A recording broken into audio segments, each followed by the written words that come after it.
The Lord be with you. A reading from the Holy Gospel according to Luke. Mary said, "My soul proclaims the greatness of the Lord. My spirit rejoices in God my Savior, for he has looked upon his lowly servant. From this day all generations will call me blessed. The Almighty has done great things for me, and holy is his name. He has mercy on those who fear him in every generation. He has shown the strength of his arm, and he has scattered the proud in their conceit. He has cast down the mighty from their thrones and has lifted up the lowly. He has filled the hungry with good things, and the rich he has sent away empty. He has come to the help of his servant Israel, for he has remembered his promise of mercy, the promise he made to our fathers, to Abraham and his children forever." Mary remained with Elizabeth about 3 months and then returned to her home. The Gospel of the Lord.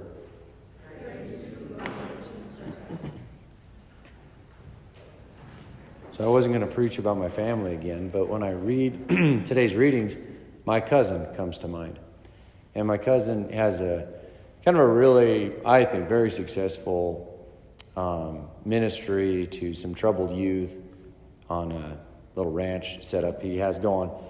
Very successful in helping those kids come to know God and come to gain security, whatnot.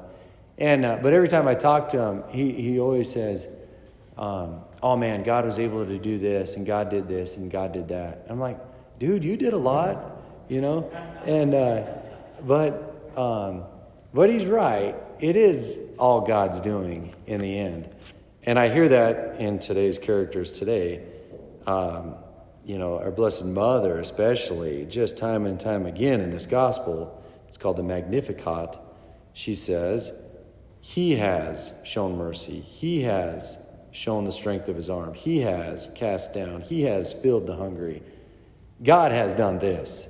Hannah did the same thing. Hannah was a very old woman who was childless, and God blessed her with a son, Samuel, through really a miraculous way. It was all God's doing.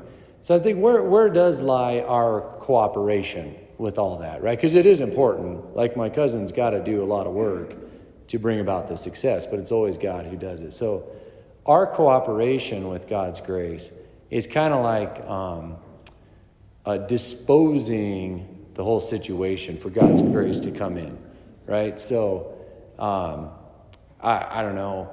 It opens the door that allows God's grace to come in. That's our effort, our cooperation. Aside from God, we can't merit anything. We can only dispose, open the door, allow God's grace to come in. And that does take a lot of work, right? That's not an easy process. But in the end, who gets the credit? God. Okay? So, hey, I'm just aware of that.